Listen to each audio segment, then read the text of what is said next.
The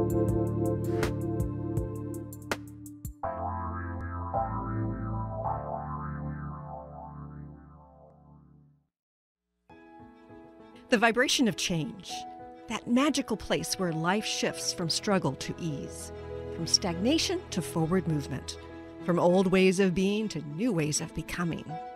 Yes, it can seem rather elusive to get there, but when you are in it, you feel it down to your very core, and it can positively affect everything in your life, from your relationships to your health and well-being, from your career path to your abundance, from the quality of your inner connection to the fullness of your self-expression. Here on the Christine Upchurch Show, we explore ways to get into that vibration of change with experts in the fields of consciousness, psychology, spirituality, health, healing, and science. Are you ready to step into your vibration of change? Hello, everybody. Welcome. So grateful you're joining us here today. You might be listening live in the Seattle area on 1150 AM KKNW. You might be listening live on transformationtalkradio.com from anywhere around the world, or of course, watching on Facebook Live on my professional page or on Transformation Talk Radio's page as well, or perhaps on one of the dozens of podcasts that sends up after the fact, and my YouTube channel. We're now getting the videos up afterwards on my YouTube channel, so please check that out. But wherever and whenever, you are going to be so grateful you've joined us here today. Before I introduce her, I got to talk about one more thing, but I just have to tell you, when I saw the title of her book, didn't know who she was, didn't know about her story, didn't even see the subtitle, but when I saw the title of her book, which is Permission Granted, I knew here was somebody who faced some very difficult life lessons, who transformed her own life and was sharing deep wisdom with the world. And we're going to get into that in a minute. But I did want to make a quick announcement. You know, we're living in an age of deep censorship, and I'm talking about relating to medical information, even amazing medical doctors. I did an interview with Dr. Lee Merritt a couple of months ago that got pulled off of YouTube for God knows why, but you know, it was censored. And for those of you who've been following me, you know, I'm teaching on the Academy of Divine Knowledge, and I've got a couple classes up there already, a couple presentations, one on the vibration of change and another on how seeking can get in your way and what you can do about it. And so if you're interested in checking that out and checking out this interview that is going to be replayed there on the Academy of Divine Knowledge, I invite you to go over there. And if you enter my last name, Upchurch, then you will get 10% off the registration. And by the way, you're not just registering for my classes, you're registering for any and all the wisdom of the variety of amazing teachers over there. We're talking meditation, we're talking spiritual and psychological expansion. We're talking about getting access to some information that, you know, some corporations might not want you to find out about. But anyway, it's a great avenue, and it's the Academy of Divine Knowledge. The link's also on my homepage of my website. Okay, so I just want to get that out of the way because I'm really excited about my conversation today with Regina Louise. She is the author of this book called Permission Granted, and I will read you the subtitle in a couple of minutes. She's got a couple of best-selling memoirs, Somebody's Someone, and Someone Has Led this Child to Believe. And they were made into a Lifetime movie called I Am Somebody's Child, the Regina Louise story, which was nominated for a 2020 NAACP Award for Best Director. She's a summa cum laude graduate of the California Institute of Integral Studies, and she's got a master's degree in fine arts. And if you hear her history, you're going to be amazed at how she was able to sort of pull herself up and move forward with that. She is a Hoffman process teacher, a workshop facilitator, and a motivational speaker. And she lives in the San Francisco Bay Area. Her story has been featured in various media outlets, including NPR, CBS Early Show, and Good Morning America. She's an amazing, inspirational woman. I would like to welcome our guest today, Regina Louise. Hi, Regina. Welcome. Good morning, and thank you. Thank you. You know, I have to read the subtitle of your book, and I'm sure that over on Transformation Talk Radio, they're going to be putting up an image of your book, which I love the cover too. Permission Granted, Kick-Ass Strategies to Bootstrap Your Way to Unconditional Self-Love. And oh gosh, we could talk about this concept of permission granted probably for hours on end. But I'm wondering, you shared your inspirational story, and we're going to talk a little bit about your story, your own personal experience and how you were able to bootstrap your way out of some horrific situations. But I'm kind of curious why, beyond your own inspirational story, you decided to write yet another book that shares this kind of information with us to apply in our own lives. So why? I am a dreamer, Ms. Upchurch, and one of the things I've always imagined, like I already have my Academy Award acceptance speech, the Golden Globe, the Emmy. That's how my mind works. I love to live in the realm of the imagination. And so I imagined that one day, Oprah or, Ellen or one of these incredibly iconic talk show hosts would ask me, how did you get from where you were to where you are now?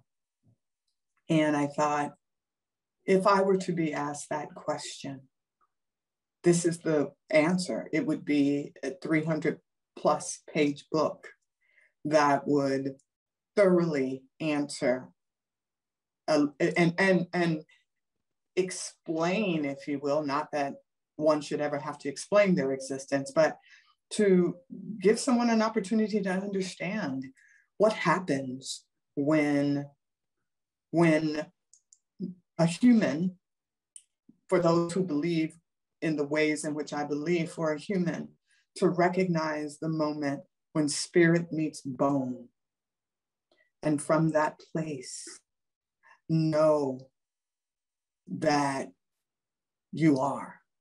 So once I saw the place, met the place, experienced the place where spirit met bone, it was from that place I could architect a true sense of I am good enough. I am bigger than my shame.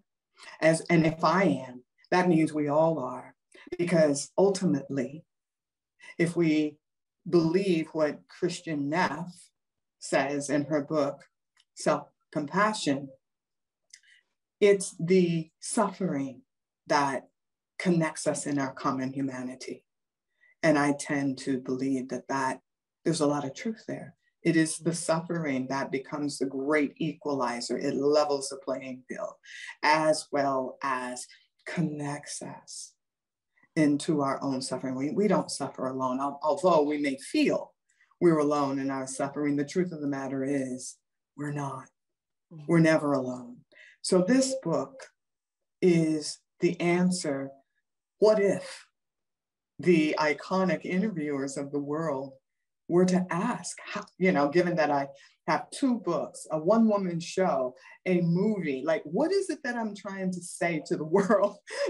Like, if anybody were listening, what do you imagine her soul and her psyche are trying to say? Well, that, like somebody said recently, your life defies attachment theory. It literally turns attachment theory on its ear if what you've done to get yourself here is a matter of that kind of self-tutelage. And I'm going to want to unpack that more, because that's a very insightful statement about attachment theory. But can you share with our viewers and listeners a little bit about your upbringing and your struggles, and how you found your way out of some horrific programming? Right. So I grew up in the same kinship foster home that my biological mother was reared in. And my mother abandoned me there. She had me when she was very, very young. My sister at 13, me at 18. And my mother had my sister as a result of a familial rape, so incest. And my sister has since deceased, and my mother transitioned this past January anyway. I knew at a very young age that I was being held accountable for things that my mother had done, as opposed to being dealt with dignity, in regard to my dignity rather, and respect. And because my mother had abandoned me in that home she herself had grown up in, they weren't done extracting recompense from her soul. So I basically became the carryover, because I apparently was highly spirited as she was. I think they call it precocious today. But back then, it's you're too big for your own britches, you talk too much. I had some of the similar qualities that she possessed. And so it was easy for them, hurting people hurt people. So let's put this in context. Hurting people hurt people. They were hurting. And then you see this bright-eyed, freckle-faced, redhead kid who is different looking, different acting, different being. Then I looked a lot like my mother. And so it was easy for them to carry over the resentment and those feelings, those negative ways of being with her. And so they wanted to cascade that onto me. And I just said, no, we're not having it. Like the Christians would say, get behind me, Satan, because that ain't going to happen this day. Okay. Hurting people hurt people, but you know what? I've had enough. So I was that kid who I've always believed in imagination. Einstein says imagination is more powerful than knowledge. So I came out of the gate with that. I came out of the gate thinking living my life and believing what Einstein espoused without even knowing he did so. The day came when I said, you know what, God, look, I am not interested in being beaten to death. But I have a feeling that's going to be what happens if I don't leave. So I tell you what, if this woman hits me again with a cut off green water hose, an electrical cord, a cord pulled from an iron, a Hot Wheel track, if I get beat one more time, that will be indicative that they're trying to kill me. And I need to go. I need to save myself. So you let me know, Lord, how it's going to go down, and I will be in service to the word. And I had recently found the value in Sunday school of John 3:16, for God so loved the world that he gave his only begotten son, and whosoever shall believe shall not perish but have everlasting life. So I was done, like, boom, believe it, let's go. So the day came, and hurting people hurt people, and she hurt me. And it hurt me to the core, again, that place where spirit meets bone. And I knew that it was my responsibility to save my life. And I left. And I'm one of these people, Ms. Upchurch, I don't look back. Mm-hmm. We're done. I have that sort of sovereign power where my word is awake, it's alive, and it's aware. And when I speak the word, it is what it will be. Now, Regina, please call me Christine, because we are talking soul to soul. Okay. And your story is incredibly powerful. And yet I've got to ask you, where along the way, I mean, many people get exposed to spiritual teachings of a variety, including Christianity, but they don't develop that faith. What was it about you, or what happened that allowed you to have that faith, to tap into it and to act upon it? Beautiful question. Thank you. I believe, one, it was that day in Sunday school. There was something about the way the Reverend said what he said that struck a chord, literally, I think my central nervous system, my spinal cord. There was something in it that, boop, and I thought, yes. And then as my life unfolded, something told me to listen to the particular lyrics of a song. So my favorite song is "Oh Holy Night." And I remember something happening in my body when the verse, lowly the world in sin and error pining, till he appeared and the soul felt its worth. That right there. Oh. The moment the soul felt its worth. When I heard that song, every time I would literally fall on my knees. And I'd get choked up. I would fall on my knees. And I would listen. And I knew then that I was worthy. I knew, like, I was willing to fight tooth and nail to preserve that which recognized itself in that song. Wow, that's so powerful. You know, recognizing your worthiness is huge in this life. And I know that one of the things you do through speaking engagements, your books, as well as your coaching, that you are helping people to unlearn conditioning and to relearn about their worthiness. And I think that there's probably nothing more important in our development as souls in human form than to embrace our worthiness. But you had several action steps to go from, being in a horrific situation where you're being told you're not worthy, you're having somebody act out their inner hurt externally through beating you, to going to college, getting your master's degree, getting your books written, getting your powerful story out there.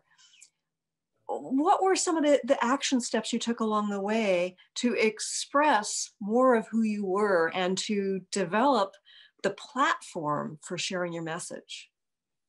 Wow, big question. Scales a big time.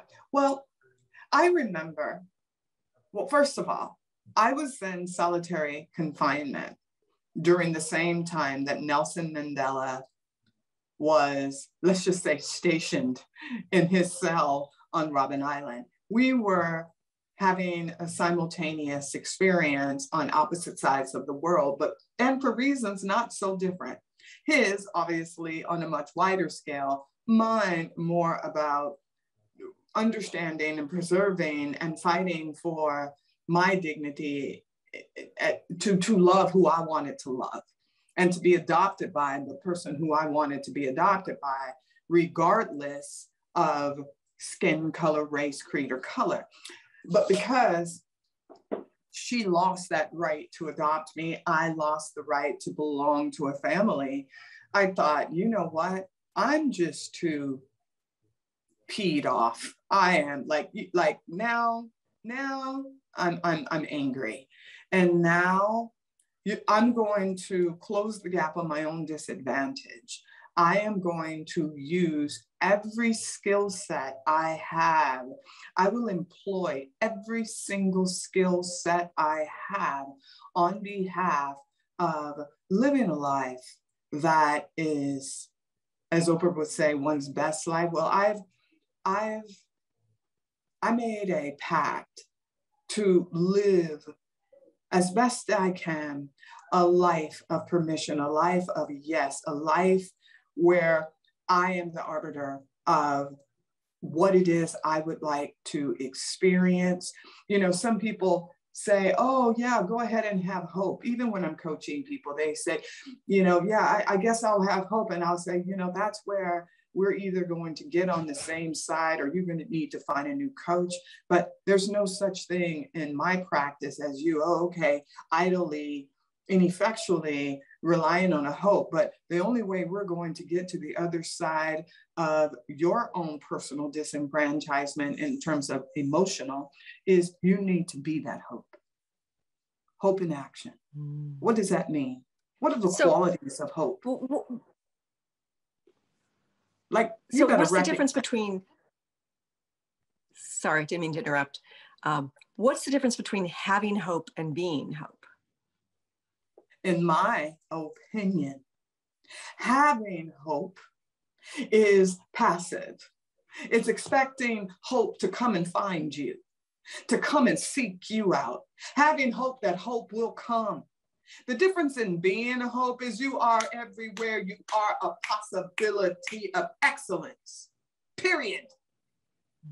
And how do you scale that out? How do you extend that out? How do you become the bridge upon which someone will walk across your back to their own personal salvation? How do we extend ourselves as that hope, right?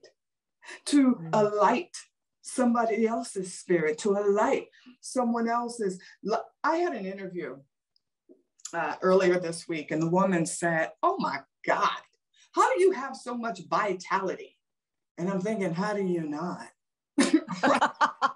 You know, like, no offense, she was fabulous. Yeah. But, and then when I think back to that woman who I mentioned earlier, who had wanted to adopt me, when we went through this whole press junket, you know, 17 years back, where they asked, what was it about her? You work with so many children.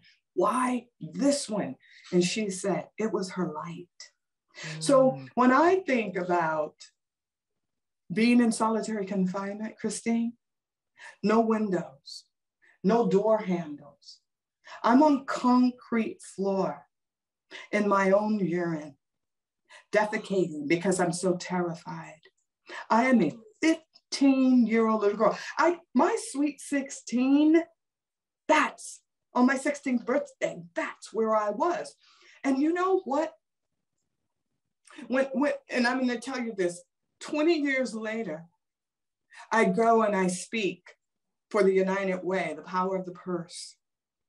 And we're in this beautiful tent outside Nordstrom's, tens of thousands of dollars. It's a $10,000 plate event. And one of the women on the committee who had hired me or recommended me to be the speaker was also a counselor when I lived at the Stockton Children's Home. She said, I remember, she came up to me the day I walked through in the tent and she said, and I'm going to get back to being in solitary confinement in just a moment. She said, I remember you. I made the recommendation for you to be here and I want you to know, I'll never forget the day you came to our organization and you would just sit in your room and cry for your mama. All you would say is, I want ma. And I opened your file and there was no mother listed. Back to being in solitary confinement. The light. The only thing that came into that room across the threshold was light. I spoke my mama, my desire for her into that light. I spoke my future. I spoke all of what this is into that light. I planted those seeds. And then I knew when I would be let from there, I would have a destiny. I would have a future because they were already planted in the light. So I've always, to the best of my ability, oh, trust me, I've had darkness come upon me in ways that I would not want anybody I know and love to experience, but also in that darkness, light was there. And I always had that choice to metabolize the light, to know that this too shall pass, but that I am the bridge through which it shall pass. So I don't believe, even as a coach, to try and cognitively convince or talk my clients out of what they're feeling, out of what they're thinking. I'm that person that says, be still and know you are worthy of your own suffering. You are worthy of your own broken heart. And you alone are the passageway through which the change you seek will come about. It's about employing the brilliance, employing the light, employing this genius spirit as it's having a human experience, and to hold space for brilliance to do what it does. It healed. You get cut, you get healed, right? Oh, yeah. Something that simple. So definitely on the emotional levels, you too shall be healed. But give it the opportunity to be worthy. I have worked my tailbone off to be worthy, Christine, to feel worthy of my own broken heart, of my own, the degree of aloneness that I have traversed is the very thing that we as human beings sought to never feel. It is that existential crisis. It is that thing that would slay us if we don't have the capacity to be in it. So I've had to learn to be in the terror of my aloneness. Because see, honestly, Christine, I'm not making this up. I'm not using my storytelling skills to embellish the truth. Christine, I had no one, but I had all of who I needed, which is why I was able to write the book. I had myself in a way that is oftentimes difficult to translate. One of the images that came to mind as you're telling your amazing story and finding the light within it and allowing the light to help you to move through and flourish, I kept envisioning a seed in the soil. It's like the seed is in complete darkness and seeks the light in order to grow. And it's just amazing the light that you knew was there to grow through the darkness, to be able to, reach the light and become that bridge that you talk about to serve others. We've got a lot more to talk about, but we're going to take a quick break. But when we return, I do want to talk about that attachment theory on it, turning that on its head, because that's fascinating. And I want to hear some of your exercises that you offer in the book to help people guide themselves through their sense of unworthiness to find that light and become that light. Stay tuned for more with the amazing Regina Louise here in just a few moments.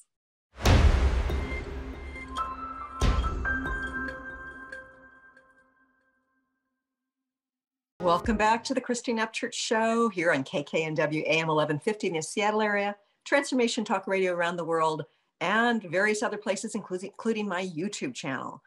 We are talking today with an amazing, inspirational woman, Regina Louise, who is the author of 3 books. Her most recent book is called Permission Granted.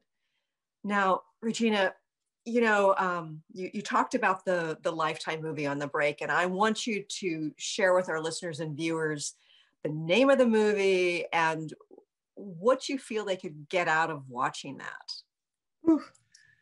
Wow. The name of the movie is I Am Somebody's Child, the Regina Louise story, I hope that viewers take away the power of resilience. I think resurrection and resilience are twins. And the ways in which the character, and I will say the young woman who played me, because yes, I'd say 85% of this story is pulled from both of my books, and then you have the remaining percent that they use to move the movie forward, the storyline forward for dramatic intentions.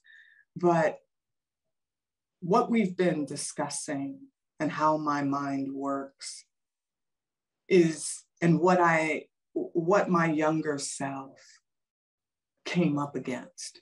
I think there are strong images that are representative of what I'm talking about. And there are some images that I'm not going to mention because I don't want to give it away. And, my faith in what's possible was definitely tested.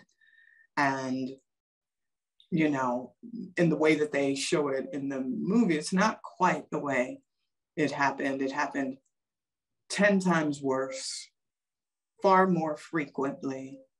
So every dramatic point in this movie happened several times. And yeah, but no one would watch it if we told the literary truth. So I would invite viewers to open their hearts, to recognize how systems put the onus on the innocence of children going through unconscionable, horrifying circumstances, and the children are expected to become so adultified, so adultified.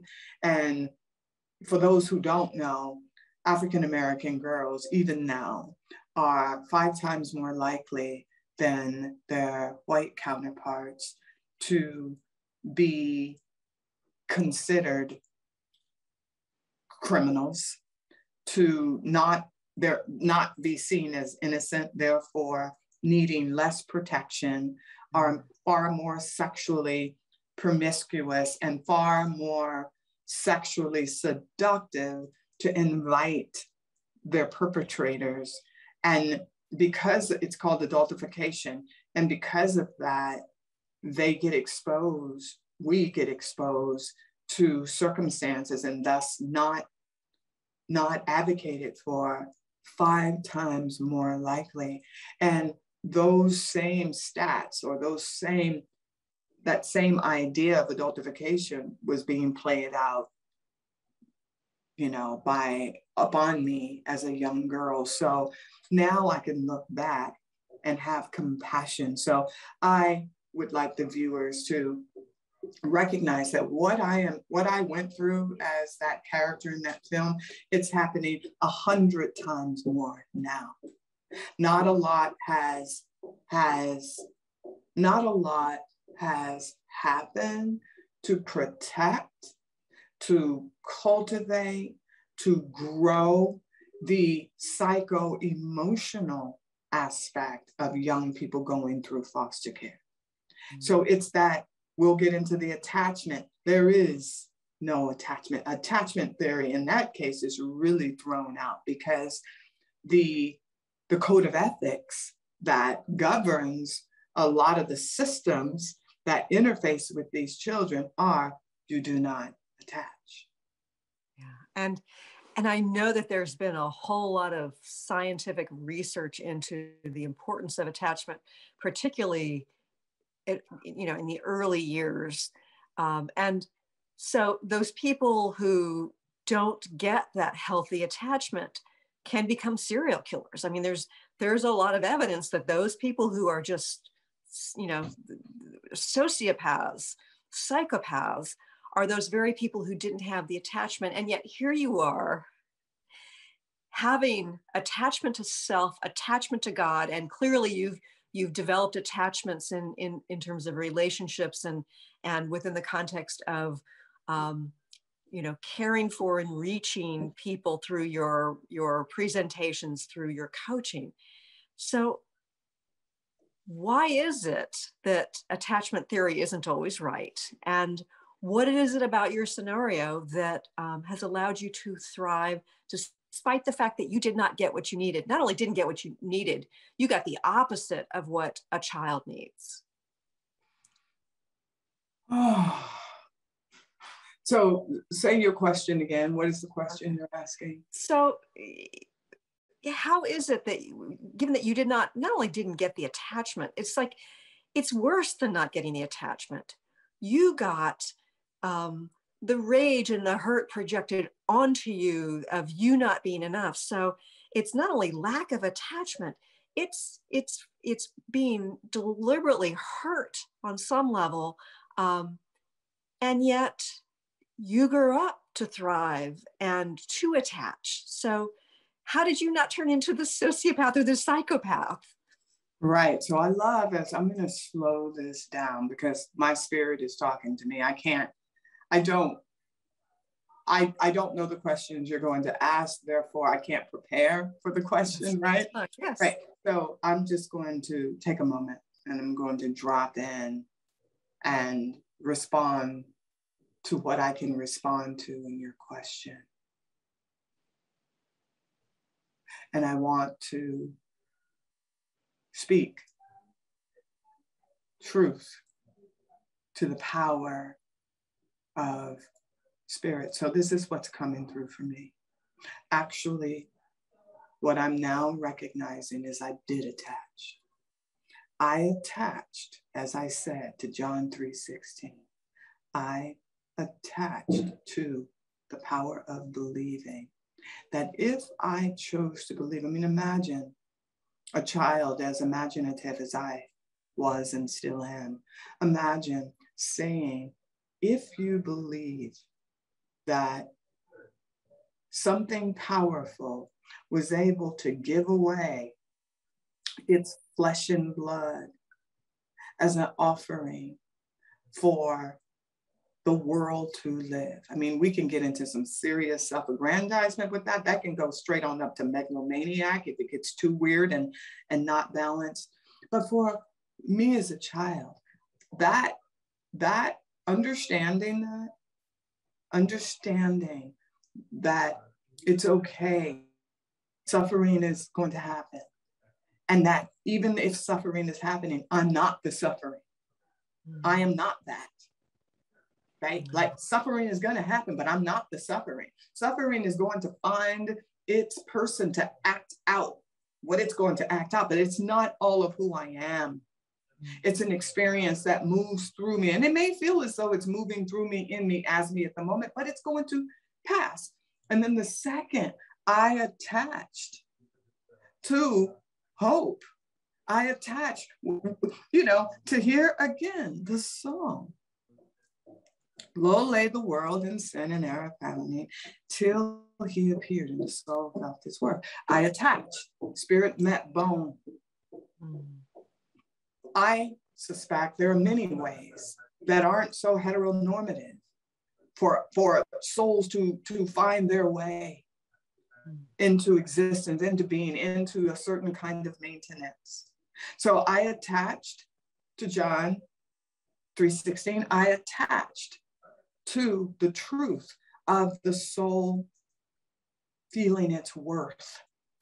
As I was on my way here today, I saw a human. I was walking my very beautiful dog whose hair looks a lot like mine. She's a Labradoodle. She's a rust-colored Labradoodle, right? And love that. Yeah. Right? We both have hazel eyes. We're both too cute. Like if she could have freckles, it would be over.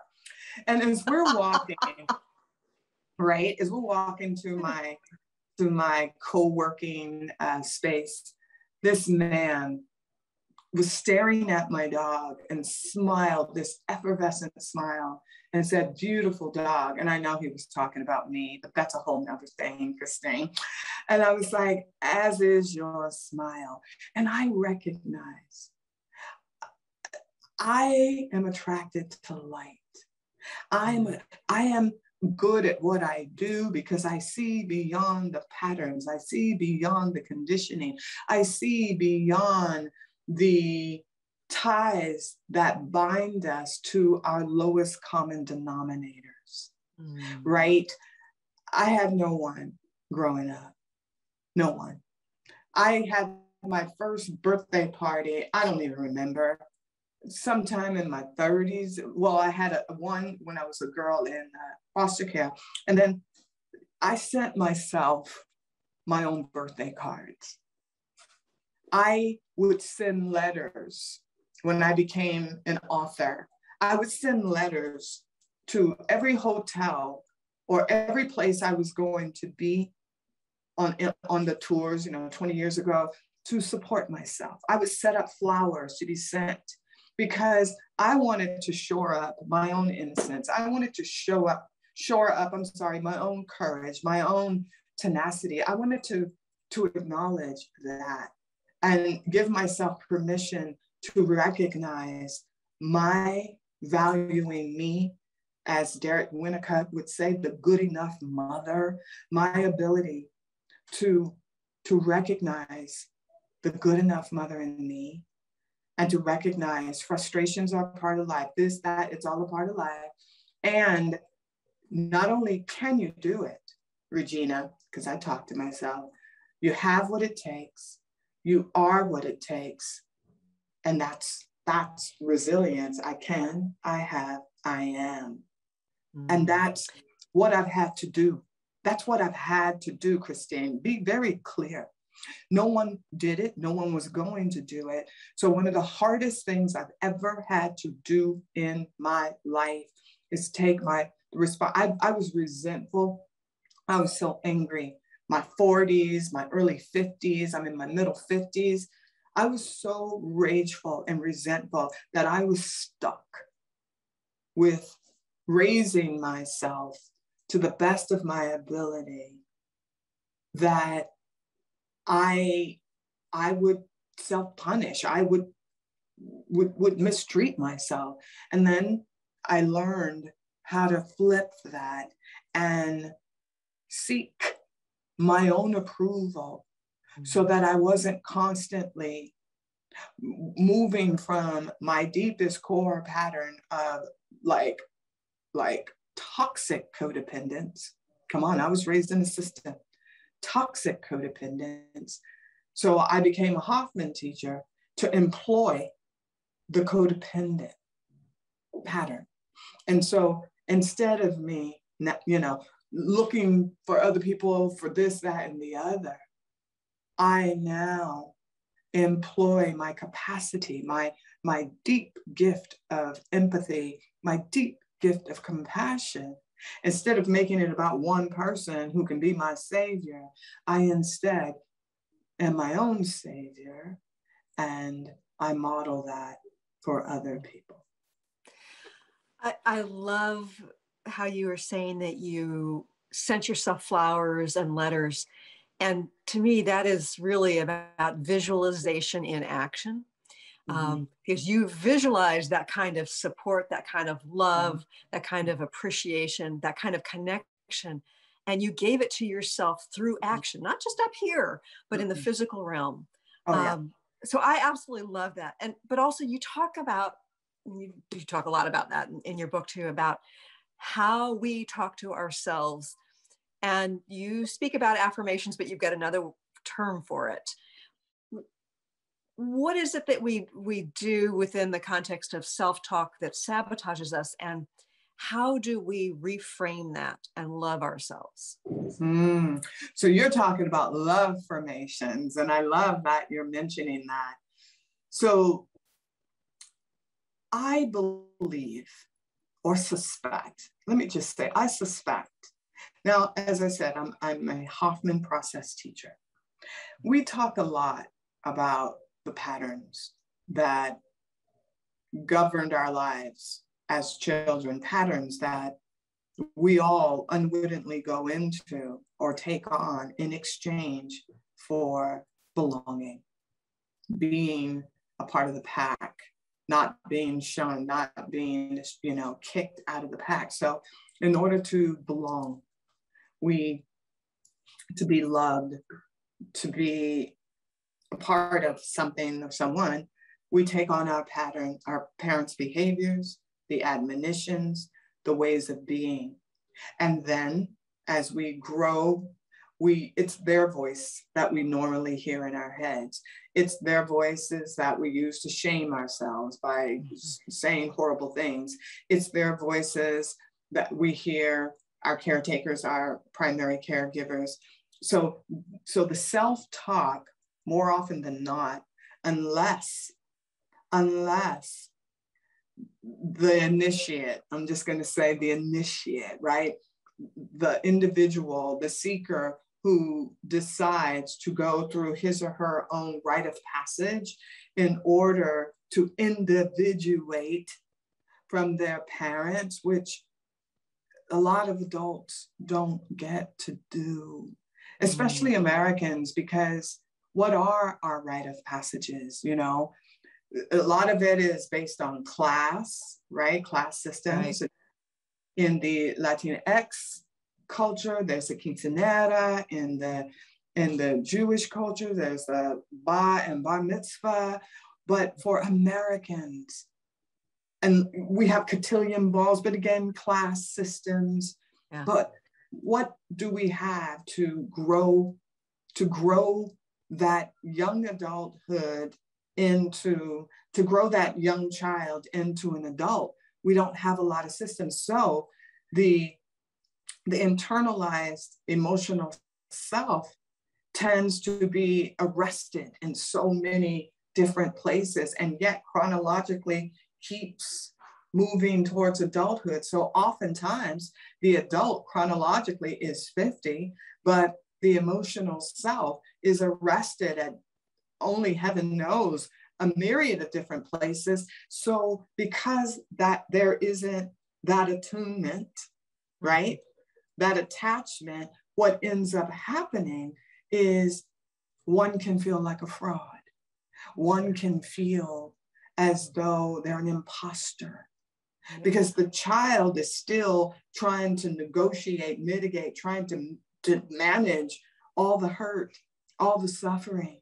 And if they've not had the opportunity to be seen, to be heard, to have an amends made on their terms, they are split. Yeah. It's that whole duality. Right. And I think I've been thinking a lot about tribalism, not in terms of indigenous people, but how we are tribal in nature, and our first tribe is our family. And so we have this, I believe it's in our DNA, this innate fear of being rejected by our tribe. And so if we have a different belief system, or in some way we are rejecting the conditioning of our original tribe or one of our tribes along the way, then we really feel like we're, on a boat with no motor and no sail and don't know where we're going, and we fear death. And so on some level, we have to be willing to examine our tribal beliefs, examine where they came from, and examine how it's safe to step away from the tribe. Well, I'm gonna back up everything you said on a raft, and we fear death. Well, that's been most of my life, because I rejected the abuse. I put skin in the game to disrupt the narrative that I was a nobody's child.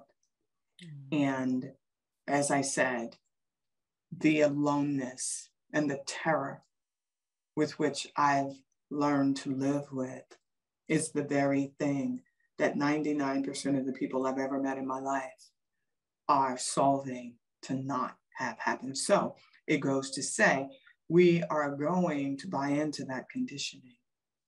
We are likely to align even when it does not feel true to who we are. We're willing to psychically, to have a psychic death. If it means if it's psychic death, go along with the status quo. I'm going with the status quo. I'm going with that normative. If it means I will be floating on a raft in the middle of the Atlantic with no land anywhere in sight, not even a soccer ball. Okay, not even a soccer ball to befriend, right? So, you know, your question, let me just say the last thing, your question, as we unpack it and contextualize it in this moment, I recognize that for all those people, immigrants, refugees, foster care, divorcees, young people, human beings who are rejected because of their gender, because of their sexuality, all of us, whether you're at the border detained in cages or walking the streets of the Tenderloin, because those who you need to accept you in order for you to feel some sense of your own humanity, we are the ones who I write and I do what I do for these people. That's my tribe. Regina, we've run out of time. What's your website? How can people connect with you? I love Instagram, so feel free to follow me at The Real Regina Louise. That's my name, not the article, but The Real Regina Louise, and that's Instagram. Facebook is just Regina Louise, and I am updating my website now. It's www.IamReginaLouise.com. Subscribe. I'm going to be leading workshops and retreats. So subscribe so that you can become amongst the tribe of permission. Thank you for being such an inspiration and for joining us here today, Regina. You're welcome, Christine. Again, thank you for sharing your platform with me. And thank you all for joining us. We look forward to talking to you again soon. Thanks so much for tuning in today. If you'd like to empower yourself to step further into your vibration of change, please visit my website at christineupchurch.com, where you can learn more about my insights, upcoming events, and private sessions.